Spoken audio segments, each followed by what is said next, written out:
Hello guys, আজ আমরা যাবো পিকনিকে। তো পিকনিকে যাওয়ার জন্য আমি খাবার রেডি করে নিয়েছিলাম। খাবার ছিল নান রুটি আর ঘুগনি। তো নান রুটি আমি বানিয়েছি, ঘুগনিটা মা বানিয়েছিল। দিয়ে আমি গ্যাস টাস মুছে একটুখানি চলে এলাম রেডি হতে। আর রেডি হয়ে দেখছি তোমার দাদাভাইও রেডি হয়ে গেছে, আর ও খুব তাড়াতাড়ি সেদিন রেডি হয়েছিল। তো চলো, রেডি হয়ে আমরা বেরোচ্ছি। আমাদের দুটো গাড়ি যাবে, একটা দাদার গাড়ি যাবে আর একটা আমাদের গাড়ি যাবে।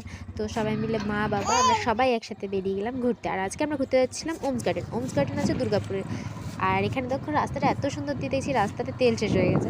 তো সেই জন্য আবার গাড়িতে তেল ভরার জন্য আমরা পেট্রোল পাম্পে এলাম, দিয়ে পেট্রোল পাম্পে ভরে। আর এখানকার ভিউটা দেখো এত ভালো লাগবে দেখতে, যে মানে কি বলবো। চলো আমরা চলে এসেছি ওমস গার্ডেনে।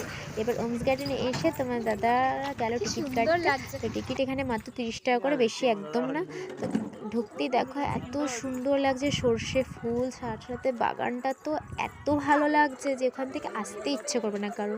চলো গিয়ে আমাদের খুবই ভালো লেগেছিলো। সাথে একটা ছোট্ট মতো পাহাড়ও ছিল। আর দিয়ে আমরা সব জায়গাগুলো ঘুরে ঘুরে আগে দেখলাম, কিছু ভিডিও বানিয়ে নিলাম। আর তারপরে ওখানে আমরা পাহাড়ে উঠলাম, পাহাড়ে উঠে ফটো তুললাম একটু। দিয়ে এসে আমরা খাবার দাবার খেলাম, খাবার খাচ্ছি, সবাই খাবার খাচ্ছিলো এখানে দেখো লাঞ্চ টাইমে। তো সবাই খাওয়া দাওয়া করে নিল, তারপর আমরা চলে গেলাম আবার একবার ঘুরতে। আর যখন আমরা ঘুরতে গেছি এখানে দেখছি একটা অর্গ্যানিক গার্ডেন আছে। তো এটা এত সুন্দর, দেখো গাছগুলো এত ভালো লাগছে আমার দেখতে, যেখান থেকে আমার যেতে একদম ইচ্ছে হচ্ছিল না। দিয়ে আমরা আবার একটুখানি ঘুরে নিলাম। এখানে দেখো কত সুন্দর গাছগুলো লাগছে দেখতে। আর দেখো ঘোরা টোরা হয়ে গেল আমাদের। দিয়ে আমি এখানে এলাম বোটিংয়ে। দেখো এখানে বোটিং নিজেরাই করতে পারবে তোমরা। আর এখানে বেশি নিচ্ছে না, 30 টাকা করে নিচ্ছে, 15 মিনিট নিজে থাকতে বোটিং করো। তো আমার করার ইচ্ছে ছিল, কিন্তু তোমার দাদাভাই আমাকে একদম করতে দিল না, কারণ আমার জলে খুব ভয় লাগে।